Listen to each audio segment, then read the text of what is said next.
Hello everyone, आप सबका स्वागत है आपके अपने क्लासरूम में।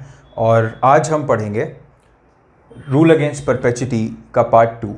लास्ट वीडियो में विच मीन्स लेक्चर 13 में हमने रूल अगेंस्ट परपेचुइटी के बारे में ब्रॉडली जान लिया था क्या कुछ है विद एग्जांपल्स। केवल दो चीज़ें बची थी, एक रूल अगेंस्ट परपेचुइटी के एक्सेप्शंस, कुछ केस लॉस, एंड उसके अलावा सेक्शन 15 का कोरिलेशन सेक्शन 13 एंड सेक्शन 14 के साथ।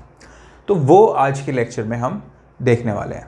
पर उससे पहले, जैसा कि मैं आपको बोलता हूँ हमेशा, कि आप लोगों का जो रिस्पांस है इस चैनल के लिए बहुत अच्छा आ रहा है और मैं चाहता हूँ आप में ज़्यादा से ज़्यादा लोग इंटरैक्ट करें मेरे साथ। इसके लिए जो मेरा व्हाट्सएप नंबर है वो हर वीडियो के डिस्क्रिप्शन में दिया हुआ है, हर लेक्चर के डिस्क्रिप्शन में है।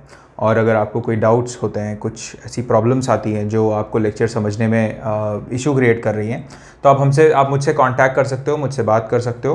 मोस्टली आप मैसेज कीजिए, कॉल मैं कम उठा पाऊँगा क्योंकि थोड़ा बिज़ी रहता हूँ मैं। तो अगर आप मैसेज करोगे तो मैं अपनी कन्वीनियंस पे आपको मैसेज या कॉल में रिप्लाई करूँगा, पहली चीज़। और दूसरी कि आपको ये जो हमारा इनिशिएटिव है, जहाँ पे हमारा एम है कि हम आप लोगों को बेस्ट कंटेंट जो लॉ का हो सकता है वो दें, और जिसकी मदद से आप जुडिशरी का कोई भी एग्ज़ाम, किसी भी स्टेट की जुडिशरी का एक भी पैसा किसी कोचिंग इंस्टीट्यूट को दिए बिना क्लियर कर सको। तो अगर आपको हमारा ये इनिशिएटिव पसंद आ रहा है, हमारे लेक्चर्स पसंद आ रहे हैं, तो आप इस चैनल को लाइक कीजिए, शेयर कीजिए, सब्सक्राइब कीजिए और अपने ज़्यादा से ज़्यादा दोस्तों के साथ को बताइए इस चैनल के बारे में, ताकि इससे उनका भी फ़ायदा हो। Thank you so much. और अभी हम बढ़ते हैं आज के अपने लेक्चर के साथ, which is rule against perpetuity का पार्ट 2। तो हमने जो लास्ट लेक्चर था हमारा, उसमें रूल अगेंस्ट परपेचुइटी पढ़ा था। तो अगर आप डायरेक्टली इस वीडियो पे आ गए तो आप पहले लेक्चर 13 देखिए, लेक्चर 13 देखिए, और लेक्चर 13 से पहले लेक्चर 12 देखिए, क्योंकि अगर आप सेक्शन 14 समझना चाहते हैं तो आपको सेक्शन 13 समझना बहुत ज़रूरी है, और सेक्शन 13 को समझे बिना आप सेक्शन 14 नहीं समझ सकते हैं। तो आपको पहले वो दो लेक्चर्स देखने होंगे, उसके बाद आप इस पर आ पाएंगे। उसके अलावा रूल अगेंस्ट परपेचुइटी में हमने सारे एग्जाम्पल्स और बहुत सारी चीज़ों के साथ मैंने आपको एक्सप्लेन किया था। आज के लेक्चर में हम देखने वाले हैं कि एक्सेप्शंस क्या होते हैं रूल अगेंस्ट परपेचुइटी के। What are the exceptions to rule against perpetuity? पहला, vested interest। दूसरा,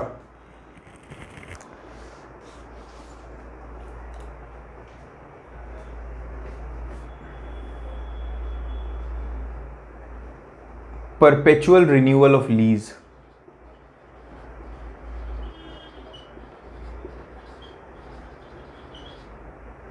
ठीक है। तीसरा,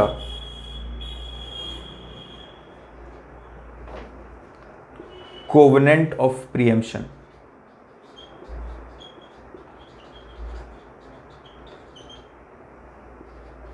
चौथा,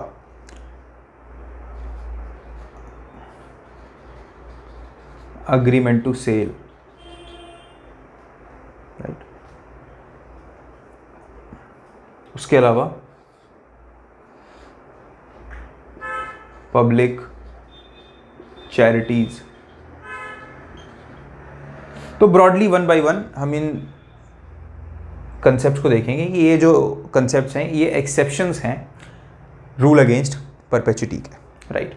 आप इनको एक बार नोट डाउन कर लीजिए, क्योंकि ये एग्ज़ाम के पर्सपेक्टिव से काफ़ी इंपॉर्टेंट है और ये पूछा जाता है, तो इसलिए आप एक बार इनको नोट डाउन कीजिए, फिर मैं आपको एक्सप्लेन करता हूँ।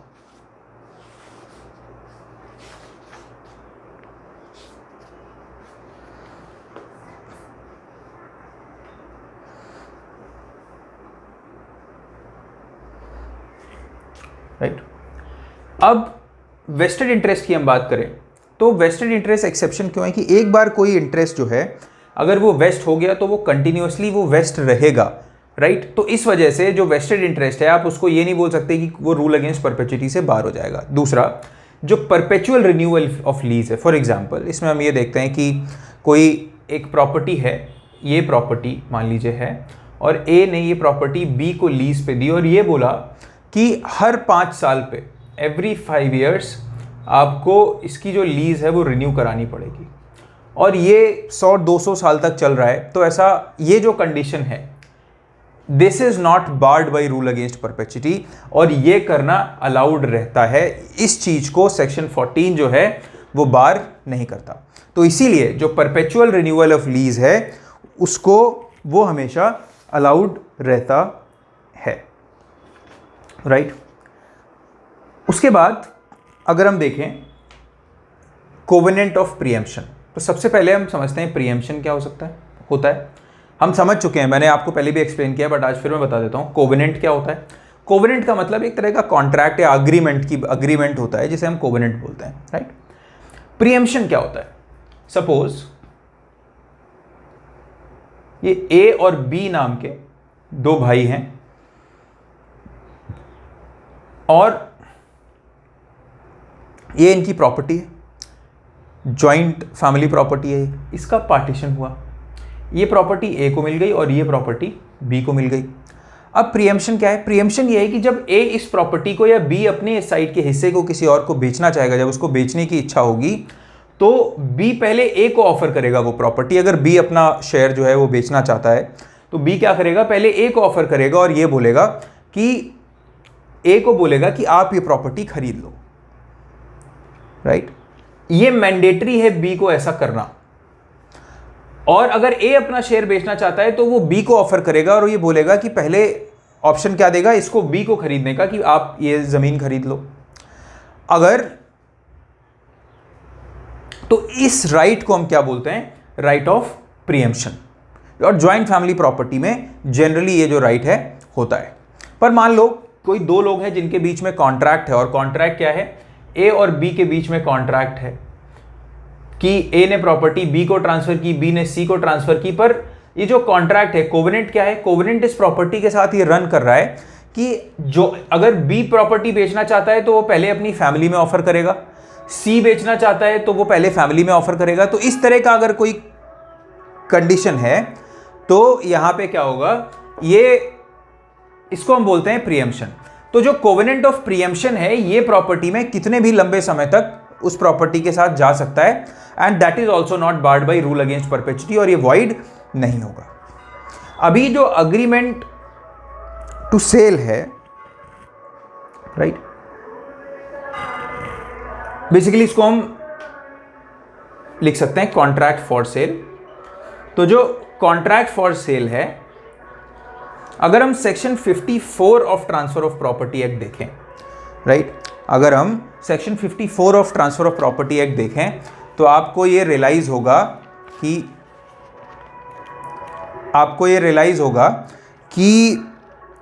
कॉन्ट्रैक्ट फॉर सेल जो है वो प्रॉपर्टी में कोई टाइटल जो है या कोई इंटरेस्ट जो है वो ट्रांसफर नहीं करता। For example contract for cell क्या होगा? ए ने अगर बी को ये बोला कि ये मेरी जो प्रॉपर्टी है, इस प्रॉपर्टी को मैं तुम्हें बेचूंगा, और इन दोनों के बीच में एक अग्रीमेंट हुआ और ये बोला गया कि ए ने क्या करा, बी ने ए को, मतलब ए ने बोला कि ये प्रॉपर्टी मैं तुम्हें बेचूंगा, राइट। तो ये है सेलर और ये है बायर, और इन दोनों के बीच में अग्रीमेंट हुआ, और उस अग्रीमेंट के तहत बी ने ए को क्या करे, 5,000 रुपए दे दिए, और इस प्रॉपर्टी की एक्चुअल कीमत क्या थी? 5 लाख रुपए थी। तो ये अग्रीमेंट क्या है? ये अग्रीमेंट केवल इतना है कि ए जो है फ्यूचर में अपनी प्रॉपर्टी बी को बेचेगा। पर अभी जब इन दोनों के बीच में ये अग्रीमेंट हुआ तो क्या इस प्रॉपर्टी में कोई टाइटल बी को मिल गया? आंसर होगा नहीं। केवल इस प्रॉपर्टी को तो ए ने बी को अभी बेचा नहीं है, बस ये अग्रीमेंट किया है। फॉर एग्जाम्पल आज की डेट पे, आज 19 अगस्त है, तो 19 अगस्त को ये अग्रीमेंट ए ने बी के साथ किया है और ये बोला है कि ये प्रॉपर्टी जो है मैं आपको 29 अगस्त को बेचूंगा। तो यहां पे इस प्रॉपर्टी में जब ये बेचेगा तब बी को कोई इंटरेस्ट मिलेगा, राइट। कोई इंटरेस्ट अभी ट्रांसफर नहीं हुआ है।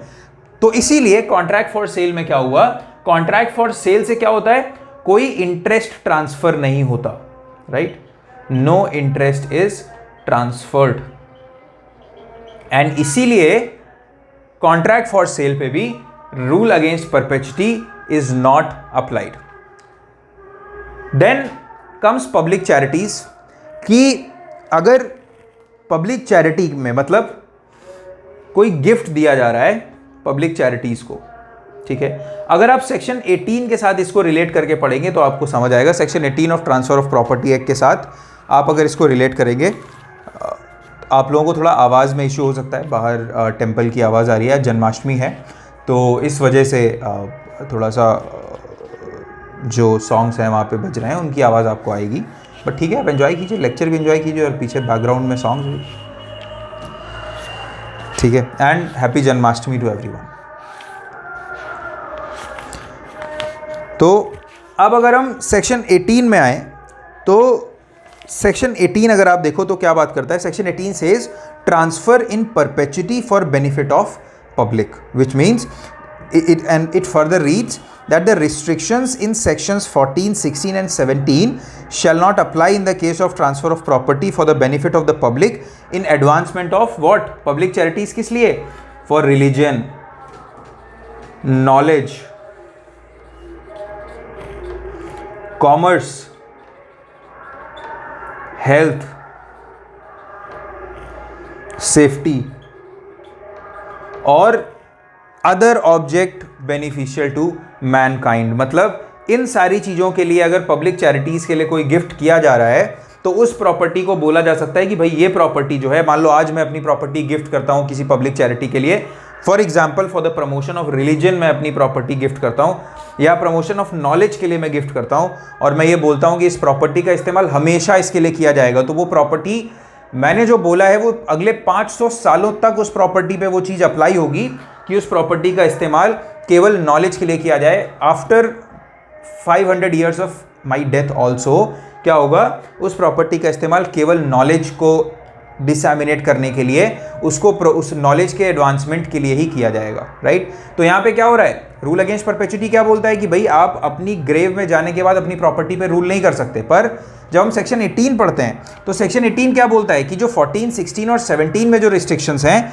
वो जो अगर ट्रांसफर इन परपेचुइटी हो रहा है फॉर बेनिफिट ऑफ पब्लिक तो उस पर अप्लाई नहीं होता। विच मीन्स अगर मैं ये बोल रहा हूँ कि मेरी जो प्रॉपर्टी है, मेरी जितनी भी प्रॉपर्टी है, उस सबका इस्तेमाल नॉलेज के लिए किया जाए, नॉलेज के एडवांसमेंट के लिए किया जाए, लोगों को शिक्षा देने के लिए किया जाए, तो उस चीज़ में जो रूल अगेंस्ट परपेचुइटी है वो अप्लाई नहीं होगा, राइट। रूल अगेंस्ट परपेचुइटी उसका अप्लाई नहीं होगा और ये क्या हो जाएगा, एक एक्सेप्शन हो जाएगा रूल अगेंस्ट परपेचुइटी का। तो इसको हम सेक्शन 18 के साथ पढ़ते हैं, तो मैंने आपको सेक्शन 18 भी साथ साथ पढ़ा दिया, राइट।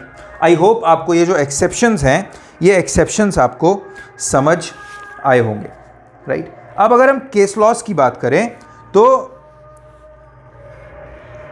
जो कॉन्ट्रैक्ट फॉर सेल है, आप यहां पे एक केस लॉ लिख सकते हो।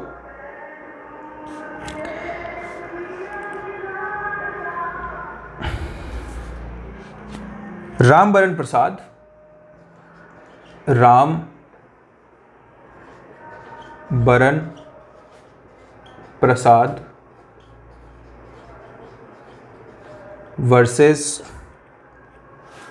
राम मोहित हाजरा। ये केस लॉ आप इसके साथ लिख सकते हो। कॉन्ट्रैक्ट फॉर सेल पे right of preemption, contract of sale पे रूल अगेंस्ट परपेचुइटी अप्लाई नहीं होता, ऐसा इस केस में बोला गया। ये सुप्रीम कोर्ट का 1967 का डिसीजन है, ठीक है। फिर उसके बाद अगर आप लीज पे आएंगे, ठीक है, तो ये जो परपेचुअल रिन्यूअल ऑफ लीज है इस पे रूल अगेंस्ट परपेचुइटी अप्लाइड नहीं होता। इसके लिए एक लैंडमार्क जजमेंट है जो कि आपको याद रखना चाहिए, which is R Kampraj versus Messrs Burton son and company. This is a 1970 के judgment of Supreme Court, right. तो ये दोनों चीजें, ये दोनों केस लॉज आपको याद रखने हैं, आप एक बार नोट डाउन कर लीजिए, ठीक है। अब अगर हम अभी हमने सेक्शन 14 कंप्लीट किया और इसके बाद बारी आती है सेक्शन 15 की। आई होप जब मैं आपको पढ़ाता हूं तो आप लोगों के पास आपका बेयर एक्ट होगा, क्योंकि अगर बिना बेयर एक्ट के आप ये समझने की कोशिश करेंगे तो आपको इतनी आसानी से समझ आएगा नहीं क्योंकि ट्रांसफ़र ऑफ प्रॉपर्टी एक थोड़ा सा कॉम्प्लिकेटेड सब्जेक्ट है और मैं कोशिश करता हूँ कि आपको जितना ईजी वे में हो मतलब पॉसिबल हो पाए आपको एक्सप्लेन करूँ, पर उसके लिए आपके पास आपका बेयर एक्ट होना बहुत ज़रूरी है। अभी अगर हम सेक्शन 15 की बात करें तो section 15 says transfer to a class some of whom come under sections 13 and 14। तो बेसिकली जो सेक्शन 15 है वो ट्रांसफर टू अ क्लास की बात करता है कि एक क्लास को जब आप अपनी प्रॉपर्टी ट्रांसफर कर रहे हो तो उस चीज में राइट तब क्या होगा, ठीक है। तो सेक्शन 14 बेसिकली क्या करता है, ये कंट्रोल करता है। Section 15 controls section 13 and section 14। Section 15 control करता है सेक्शन 13 को और सेक्शन 14 को। अब सेक्शन 13 में आपको एक्सप्लेन कर चुका हूं कि transfer for the benefit of an unborn person, rule against perpetuity हमने अभी पढ़ा है, which is contained in section 14। अब हम देखते हैं कि सेक्शन 15 क्या बोल रहा है। सेक्शन 15 बेसिकली सेक्शन 15 को इनैक्ट किए जाने का पर्पस पहले हम देख लेते हैं, क्योंकि मैं आपको हमेशा बोलता हूं आप जब भी कुछ पढ़ो आपको ये पता होना चाहिए कि वो चीज आप क्यों पढ़ रहे हो, उसका ऑब्जेक्ट क्या है, राइट। तो अगर section 15 transfer of property act में मेंशन्ड है तो 100% इसका कुछ पर्पस होगा, अदरवाइज ये एग्जिस्ट नहीं करता। उन लोगों को शौक नहीं था कि अच्छा चलो ठीक है सेक्शन 15 डाल देते हैं, ठीक है मजा नहीं आ रहा है, तो ऐसा नहीं किया उन्होंने। इसलिए क्यों, क्योंकि एक पर्पस है सेक्शन 15 का। पर्पस क्या है, बेसिकली ये बोलता है कि अगर आप एक क्लास को ट्रांसफर करते हो, ठीक है, और उस क्लास में कुछ लोगों के रिस्पेक्ट में कोई ट्रांसफर जो है वॉइड है और कुछ लोगों के फेवर में वो जो ट्रांसफर है वो वैलिड है, तो वो ट्रांसफर अल्टीमेटली वॉइड होगा या वैलिड होगा, इसका आंसर हमें सेक्शन 15 से मिलता है। फॉर एग्जाम्पल क्लास क्या हो सकती है, हम ले लेते हैं ग्रैंड चिल्ड्रन को। ग्रैंड चिल्ड्रन जो है वो एक क्लास हो सकती है किसी इंसान के लिए। सपोज ए नाम का इंसान है और ए अपने ग्रैंड चिल्ड्रन को कोई प्रॉपर्टी जो है वो ट्रांसफर करता है जो अभी अनबॉर्न है, राइट। तो ए क्या कहता है कि जो मेरे ग्रैंड सन्स होंगे उनको तो प्रॉपर्टी एब्सोल्यूट इंटरेस्ट मिलेगा प्रॉपर्टी में, पर जो मेरी ग्रैंड डॉटर होगी उसको क्या मिलेगा, लिमिटेड इंटरेस्ट मिलेगा। और ये अभी ग्रैंड सन और ये ग्रैंड चिल्ड्रन अभी क्या है, ये अनबॉर्न है, राइट। तो अगर हम सेक्शन 13 और सेक्शन 14 को देखें तो उसके हिसाब से जो अनबॉर्न पर्सन्स होते हैं, जो लोग एग्जिस्टेंस में नहीं होते, उनके फेवर में केवल एब्सोल्यूट इंटरेस्ट क्रिएट किया जा सकता है, कोई लिमिटेड इंटरेस्ट तो क्रिएट नहीं किया जा सकता। अब यहां पे जो ग्रैंड चिल्ड्रन है, ग्रैंड चिल्ड्रन क्या, एक क्लास है, राइट। प्रॉपर्टी ग्रैंड चिल्ड्रन को ट्रांसफर की गई ये बोलते हुए कि जो ग्रैंड डॉटर्स हैं उनको लिमिटेड इंटरेस्ट मिलेगा और जो ग्रैंड सन्स होंगे उनको एब्सोल्यूट इंटरेस्ट मिलेगा। पर यहां पे क्या हुआ, यहां पे जो ग्रैंड सन्स हैं उनको एब्सोल्यूट इंटरेस्ट मिला और ग्रैंड डॉटर को लाइफ इंटरेस्ट मिला। तो यहां पे क्या हुआ, ग्रैंड सन के फेवर में तो ये इंटरेस्ट, ये जो ट्रांसफर है ये क्या है, वैलिड है, पर जो ग्रैंड डॉटर्स हैं उनके रिस्पेक्ट में ये जो ट्रांसफर है ये क्या है, वॉइड है, ठीक है। अब यहां पे क्वेश्चन क्या आएगा, क्वेश्चन ये आएगा कि क्या इस तरह का ट्रांसफर जो एक क्लास को किया गया है और उस क्लास के कुछ लोगों के लिए वो ट्रांसफर वैलिड है और क्लास के कुछ लोगों के लिए वो जो ट्रांसफर है वो इनवैलिड है, तो क्या ऐसा ट्रांसफर वॉइड होगा या फिर वैलिड होगा। Basically before 1929 amendment in TPA, before 1929 क्या होता, ये जो ट्रांसफर है ये वॉइड होता, but after 1929 this is a valid transfer. अभी ये ट्रांसफर क्या होगा, जब एक क्लास को ट्रांसफर किया जाएगा और क्लास के कुछ लोगों के लिए वो ट्रांसफर क्या है, वैलिड है, और कुछ लोगों के लिए वो वॉइड है। तो जिन लोगों के रिस्पेक्ट में वो ट्रांसफर वैलिड है वो उन लोगों के रिस्पेक्ट में क्या रहेगा, वैलिड रहेगा। पूरा का पूरा ट्रांसफर जो है पूरी की पूरी क्लास के लिए वॉइड नहीं हो जाएगा। तो यहां पे जस्ट बिकॉज ग्रैंड डॉटर के फेवर में जो ट्रांसफर है वो वॉइड था, तो ग्रैंड सन्स के फेवर में भी जो ट्रांसफर है वो वॉइड नहीं हो जाएगा। इस क्लास में इनके लिए ये ट्रांसफर वॉइड रहेगा, बट जितने लोगों के लिए ट्रांसफर वैलिड है, जो ग्रैंड सन्स है उनके लिए ट्रांसफर क्या होगा, वैलिड होगा। राइट। इसके पीछे रीज़न क्या है? रीज़न ये है कि जो लॉ है, जो टीपीए है,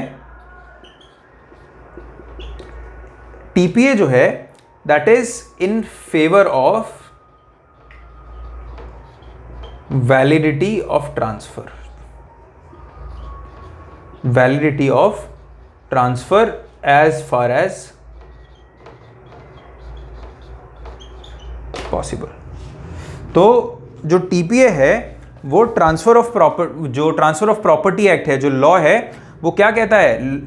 इसके हिसाब से ट्रांसफर को जितना पॉसिबल हो सके उसको हम उसको वैलिडेट करेंगे, राइट। तो अगर कुछ लोगों के फेवर में ये इनवैलिड है और कुछ लोगों के फेवर में ये वैलिड है, तो जिन लोगों के फेवर में ये वैलिड है उसे हम वैलिड ही रखेंगे, पूरी क्लास के फेवर में हम वॉइड नहीं करेंगे। तो बेसिकली 1929 के बाद ये सिनेरियो चेंज किया गया और अब पूरी क्लास के लिए ट्रांसफर जो होगा वो वॉइड नहीं होगा। तो आई होप आपको सेक्शन 15 भी समझ आया होगा, राइट। मैं आपको सेक्शन 16 पहले एक्सप्लेन कर चुका हूं।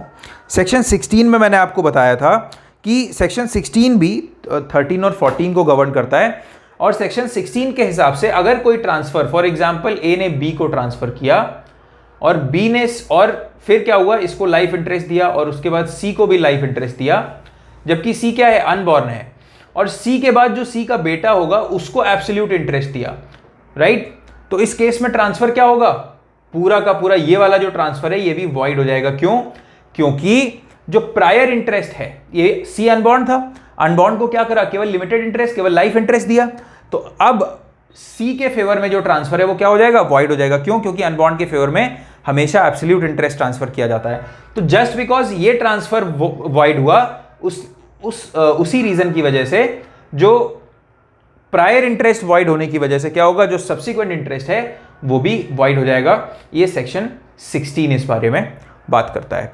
आई होप आपको जो रूल अगेंस्ट परपेचुइटी का जो पूरा एक सेक्शन, पूरा जो प्रोविजन है सेक्शन 13, 14, 15 और 16 बहुत ही प्रॉपरली समझ आए होंगे, और मैंने आपको बहुत ही ज़्यादा डिटेल में विद एग्जांपल्स काफ़ी इजीली समझाने की कोशिश की है।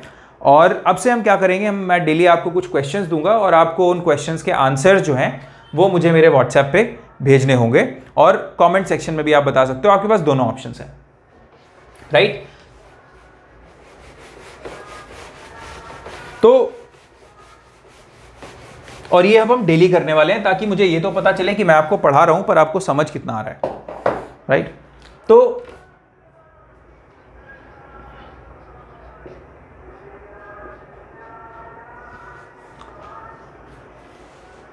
एक क्वेश्चन मैं आपको देता हूं कि ए जो है, ए ने अपनी प्रॉपर्टी बी के फेवर में ट्रांसफर की, जो कि लिविंग पर्सन है, ठीक है।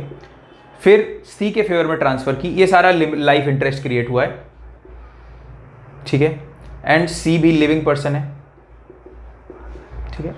फिर ए ने क्या करा, ये प्रॉपर्टी डी के फेवर में ट्रांसफर की, which who is yet to born, अभी वो अनबॉर्न है, और फिर ये बोला कि जब इसकी डेथ हो जाएगी तो ये प्रॉपर्टी ई को जाएगी, जो कि अभी अनबॉर्न है, और ये क्या होगा, इसके फेवर में जो है वो लिमिटेड इंटरेस्ट रहेगा। क्यों? क्योंकि इसके बाद ये प्रॉपर्टी किसको? ई को जाएगी, जो अनबॉर्न है, और इसको एब्सोल्यूट इंटरेस्ट मिलेगा। आप मुझे ये बताइए कि जो ई के फेवर में ट्रांसफर है, when will it take effect? E के फेवर में जो ट्रांसफर है, when will the transfer in favour of E will take effect? This is your first question.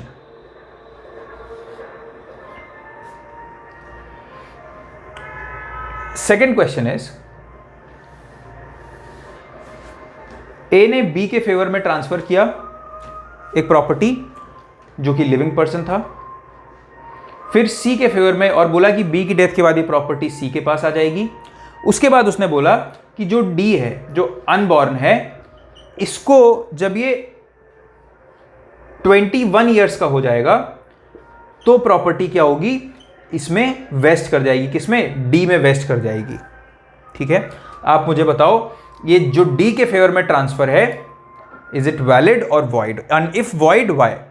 Void क्यों है। मैं आप लोगों से ऐसे आंसर्स नहीं चाहता कि आप बस बोल दो कि नहीं वॉइड है वैलिड है, ऐसे नहीं। आप मुझे एक थोड़ा सा रीज़न भी लिख के भेजो, राइट। नोट्स में आप लिख के मुझे PDF सेंड कर सकते हो। तो आज के लिए आपको ये 2 क्वेश्चंस मैं दे रहा हूँ और इन 2 क्वेश्चंस के आंसर्स आप मुझे देंगे, मैं उम्मीद करता हूँ। और ये अगर आप आंसर्स देते हो मैं आपको रिस्पॉन्ड भी करूँगा, तो उससे हमारा इंटरेक्शन भी बढ़ेगा और आपके जो डाउट्स हैं वो भी क्लियर होंगे। तो आज के लेक्चर के लिए इतना ही।